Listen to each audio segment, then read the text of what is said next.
Yeah. Okay. Let's just do it. All right. So yeah. That was easy. Welcome to Straight Red Card. So you see, Brett and I have these conversations usually before we hit go, and then we start having a conversation, and we're like, "What? That shit we're going to talk about in the show. Why are we talking about it now? Let's just hit go and just go." So we're going. All right. So make sure you like the video. You don't need to smash it, and that's nothing against anybody else who says smash the like button. We're fine with you smashing it if you're feeling really you have got pent up anger, you need to smash it, smash it. If you don't, do what I do. I'm usually pretty stoned and I just lightly tap it. That's it. That's it. That's all it requires. And then you should subscribe because, well, that helps us grow, as all these things do. And then share the video. We used to say share it on Pornhub. We don't care. Just share the video. You don't share it on Pornhub. No one will watch it. Don't forget to subscribe to our OnlyFans. Yes, and they're totally looking for it. Pornhub people are looking for a totally different type of penetration. Okay? So this show will not work for them. And then share it with people that irritate you. That's a good thing to start with. And then check us out on Patreon. We're pulling this shit together as we go. We've only been here a handful of months. Give us some time. We're doing the best we can. It's just a two-man team. All right. It's just a two-man team. It's Brett, me. Well, there's this dog, but the dog does nothing. He does not help us in any way. He hasn't had a fucking video out for like months. Exactly. What are we paying him for? his star value. Yeah. So this segment, we're going to talk about the starting 11 for the next game. And because of the way this is working, the games are on Tuesday, right? Or are they tonight? No, it's Tuesday. So we won't really know whether it's Costa Rica or Jamaica, but it really doesn't matter, does it? Because Greg doesn't care. I would rather take on Costa Rica at this point than Jamaica. You know, I was thinking that until I watched some of the Jamaican games during this tournament. I thought, but then you're right, because we know Costa Rica really well. That's basically what I was going with there, yeah. And our history with Jamaica is sketchy recently. Super sketch for our entire fucking history. Yeah. I don't know. Jamaica's the boogeyman at this point. Let's go with Costa Rica and move on from there. Either way, this is going to be our starting 11, regardless if it's Jamaica or Costa Rica. True. And by the time you're listening to this, we'll already know who it is, because Brett and I don't do this every day. Okay, we do this and we predict into the future. We sacrifice 2, maybe sometimes even 3 hours. That's right. One day to provide you content for the entire week. That's right. And so sometimes we'll say something on Monday night that is completely irrelevant on Wednesday or Thursday. But you'll just have to bear with us on that. And, if you get on the Patreon, then we can quit our jobs and just do this shit full time. But until then, we actually have other things to do. But here we are. We're going to pick the starting 11. I'm just trying to find my starting 11. And now, after our discussion that Moore can actually play left back, this is going to be really interesting. But I'm not going to change my play, though. Not either. I joked about it, but I'm not going to change it. We yokered about it, but yeah, we're not going to switch. Ruffle. Oh, yeah. So I've got Turner starting as the goalkeeper. Isn't that really difficult? That was the toughest thing. That was the toughest pick you could have picked. But yes, I also have Turner. Could have been anybody, but I think Berhalter's going with Turner. Right back. Okay, Brett. What formation are we playing? I'm going with a variation of a 4-3-3, but going with a 4-3-2-1. Okay, I'm going with a 4-3-3 as well, but I'm going with the standard Berhalter 1, 2, 3. Does that make sense? Sure. Okay, with a holding midfielder in front of the other two midfielders. Sure. Yeah. But it's still a 4-3-3. All right. So we basically at this point we can go through the positions and be able to find out where we differ, but it's not going to be that much of a differ because we have the 4-3-3 mainly. Yeah, we'll just do like 3 at a time once we get to the midfield. But so let's start with Turner. We got Turner. Sure. Then I got Moore on the right back. Well, of course. But my notes say Greg's going to start Cannon. That's no. I mean, you think I could see him starting it, but here we are going into the quarters. Cannon has what 25, maybe 30 minutes under his belt, and he's going to throw him in. No, that's what I'm just telling you. What this other guy wrote yesterday, who was me, said, and his notes say, "I like Moore. Greg might pick Cannon." That's what it says in my notes. CBs, Zimmerman and Robinson, if Zimmerman is healthy. I'm assuming that Zimmerman's not going to be healthy, but it is a week from now, so who the fuck knows? Yeah, why won't Zimmerman be healthy? I agree with Robinson, and I would agree with Zimmerman, but if Zimmerman's out, who do you got? Because that's who I went with. I would slot Sands in there. I have Sands in there. Yes, that's my duo. Sands and Robinson, assuming Zimmerman's legit injured. Jesus Christ! I hope not. He didn't look that bad walking off the field. Don't get me wrong. I would like Zimmerman back there, but I'm fine with Robinson and Sands, unless you have Sands in a different position. I do. Okay, that's what I was wondering. Yeah. So we'll just move to left back, and I got Vines. Yeah, he showed more than Bello. It isn't even so much that I thought he showed more or less than Bello. It's just that if you're going to play 4 in the back against Jamaica or Costa Rica, you're going to need somebody who can actually play defense. Yeah, and Vines can do that. Yeah, that's what I'm saying. Yeah. We're on the same page. I'll let you do your 3 midfielders then. So my 3 midfielders, I have Busio, Williamson, and Leggett.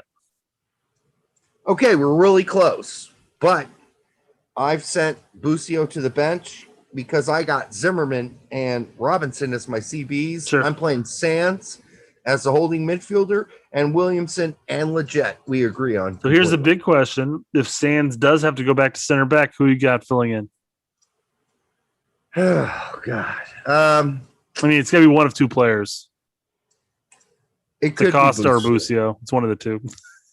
I think I'm going with Acosta. Okay. I think he's a better defender.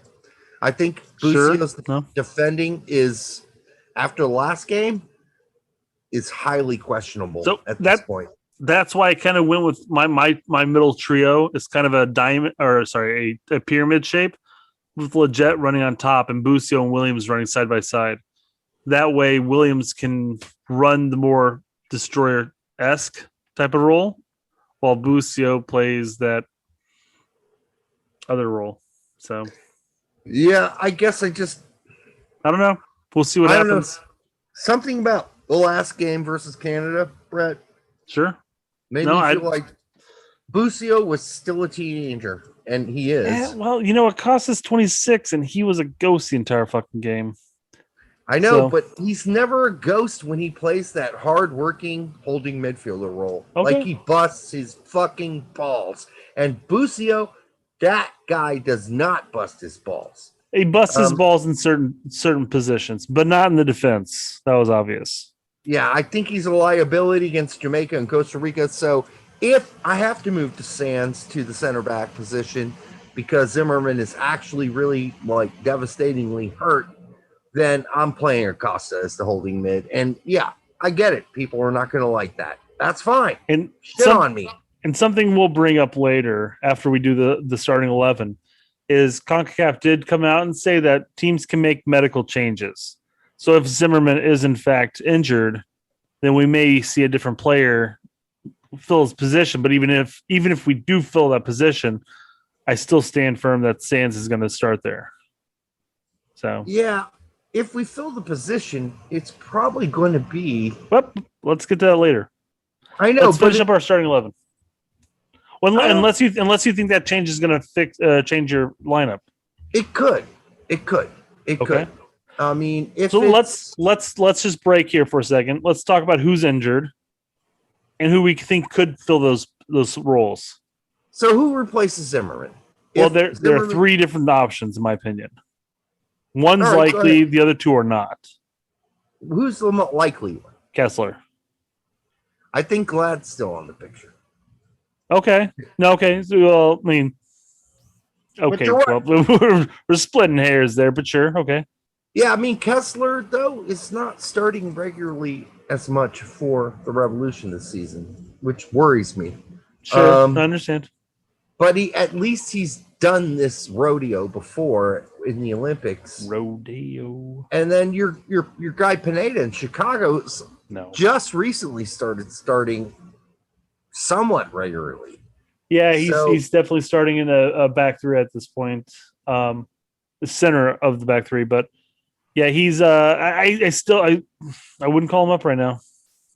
I mean, mainly because I want him to stay with Chicago and avoid those whatever the 4-1 games or whatever the fuck just happened. And then I think the replacement for Areola is pretty simple. It's Mule. So that's who I went with, but I mean it is possible because Berhalter did want to bring Clark in, and if Clark's ready for Red Bulls, he's got to be ready for National.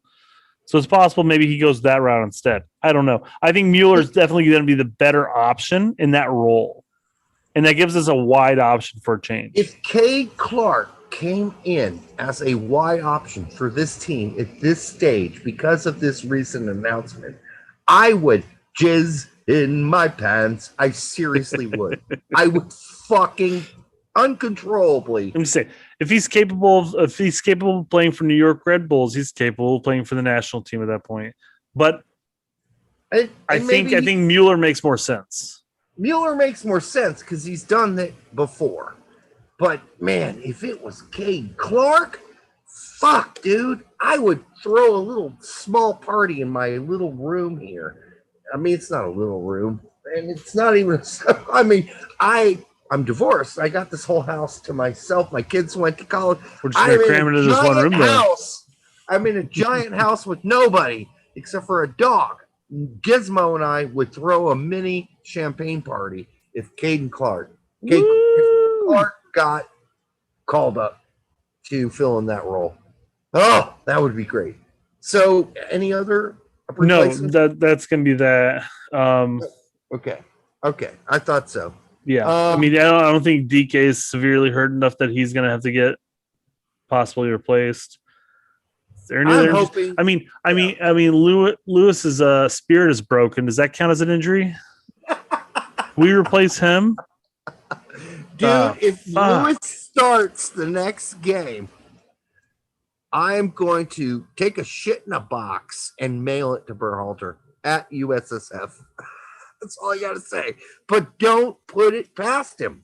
That's all I'm saying. Don't put it past him. It could happen. It really could. He could say, Hoppy, sit the bench, bitch. Gio Caccini, sit that bench, bitch. So we're playing Lewis and Rolled On out there. Rolling out. Yeah. No, yep. So saying Glad / Kessler were get brought up for Zimmerman, or the two unlikely hosts are the CCV and EPB. I don't see either of them getting called in, but they are options because they're on the roster. But I think Kessler and Glad probably be the more obvious options there. Wait, was Glad even on the provision? No, he can't be option. He can't be an option. No, I don't think that they care about that at this point. Oh, I thought that was the whole point of him including like 59 players. The article I wrote today said we don't care, just whoever you want. You wrote or read? Read. Okay. I read it. So okay. Regardless, if it's Glad or Kessler, I don't care. We're splitting hairs there. So if they get brought in for Zimmerman, do either of them start as a starting center back to push Sands up into the midfield? No. So Sands would still start in the center. So okay, at that point, you've got Acosta instead of Busio. Now that's why I'm here with my candles lit hoping that Zimmerman can play. Yeah. All right, Brett. That's why I'm here doing this. It's really cultish and creepy. That's why I'm doing it. And I never thought I would be doing this. I like Zimmerman, but I don't like him this much. This is creepy. The only reason you like him this much is because you want Sands elsewhere. I do so much want to see Sands play the holding midfield role for a whole game. Mm-hmm. I just do. Sure. I don't even like NYCFC, so that's not my team. But he's just had a hell of a tournament. He has. Flat out. I would love to see him more advanced role. So who you got up at the top three? I've got on the left, I've got Hoppy. On the right, I've got Gio Caccini. And in the middle, I have DK. Fuck it. He had a bad game. So what? So I have the same three. But again, I have Hoppy and Gio Caccini behind DK, similar to what they did with was it Martinique? It was Martinique, right? Yes. So it's similar to what they did there. And they were able to come back and help out and offer opportunities, but they weren't quite the 4-3-3 that Berhalter generally plays, which is why I went with the 4-3-2-1.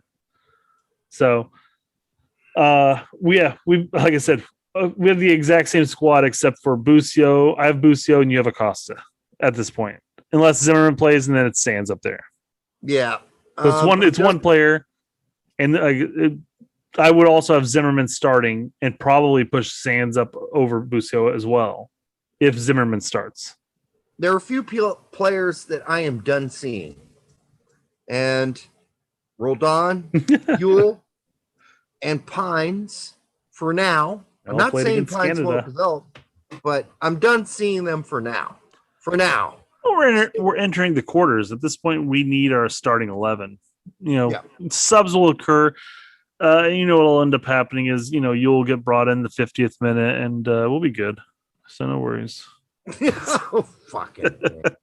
Right. Let's hope that doesn't happen. The other sad thing about this is we're putting this out like, okay, this is going to be the next lineup for the U.S. game. And the game's not until like next fucking weekend. What the hell is that all about? Why are we waiting a week to get into the next, the knockout rounds? This is dumb. This is stupid. I wonder if it has to do with scheduling the venues / money. Weekend games make far more money than weekday games. It's true. That's true, but I'm sure money is always the end all be all. So especially with CONCACAF. Yeah, so I'm sure there's something we're missing there, and someone will probably fill us in. But every Gold Cup has a week-long great break between the group stage and the knockouts. But it's like this rotation should be more natural than it is. It's like the last of the group stage games are finishing Tuesday. So those games that you could set it up so the people competing against each other didn't just play a game 2 days ago, but at least 3 games ago, which means you would at least start by Friday or Thursday. And now, no, we're going to wait until a fucking weekend to play this. It's the benefit of being in one of the early groups, Group A, Group B, you're going to get a longer break once we enter the knockout stages, because those sad sacks that are in, CD or whatever are, would have less time. So say if they played Tuesday, one of those teams would guarantee to be playing first day of knockout stages. So they're like, well, let's stretch it out until all games will be on Saturday. It'll be like 3 games or whatever on Saturday. But the great thing about the Euros was it was like constantly in your face. It was on every day, and they had timed that shit out so it all made sense. And there's just it seemed like there was a game on every night, if not every other night or day. And why can't we do that? I guess all you'd have to do is schedule the groups to play how they play. Group A and Group C maybe play. It'll be like Group A, then Group C, then Group B, then Group D, and then how they fall into the quarterfinal schedule would be like the Group B and Group D would play each other for next. So A and C would play first, etc. And you could work that out easily enough. Like all things human that are mathematically not infinite can happen because we have the technology to work it out. We have brains in our skulls that can make that kind of shit happen, Brett. Yeah. So, yeah, it would be nice. So there must be some other reason that I don't know about why that's not happening for this tournament, like it happened for the Euro Cup. But I can't quite figure it out because it probably has, as you said, to do with a lot of money. Now, things falling outside of the finite understandability of the human consciousness, I totally get. Like, oh, shit, there's this thing called infinity. That's a fucking motherfucker that nobody understands. Yeah, that's confusing. But this shit is all well within making it happen mathematically. Like, we have the technology. So, yeah, I don't get it. Make it bigger. We can make them stronger. It's fast. But that means that you and I are going to probably have to have another show on Thursday and, wiggle, come up with a couple more shows. A pre-show. It's probably not going to involve any wiggle, but it will involve us trying to figure out, well, what do we say to you? I'm sure some shit is going to come up. Well, we know at least at the very minimum if there's going to be any medical changes. At that point, we could have another show talking about the actual formation we think it's going to be. It'll be an additional one at least. So, it's Monday now. We've done 3 segments. At minimum we got Tuesday, Wednesday, Thursday. Yes. When's the first game? Is it Saturday? Yes. Yeah. So we're going to fill it up until Thursday, and if Zimmerman doesn't catch herpes from the player that he fell and rolled with, between that time, we should find out whether or not he is able to play for the next game, or syphilis, or whatever you can catch. Ghostbusters said the best: never cross the streams. So, well, they did roll around together a lot, so I was kind of worried about all the human juices. Oh God, Derek, don't say that. All right, we're done with the segment, Brett. That's after that, that's if you ever say the word juices, the segment is over. That and moist. You can't say moist. If you say moist and juices, the show's just done. You just said each of them 3 times, Derek. Yeah, but that's because I'm an idiot. All right. So until the next time on the Straight Red Card, just get your lips moist or wet, drinking a cocktail or something, but don't use the word moist, wet, or juices in a conversation. Oh, Jesus Christ. Well, you gotta get your lips moist with juice or something, Jesus Christ, Brett, you're making it worse.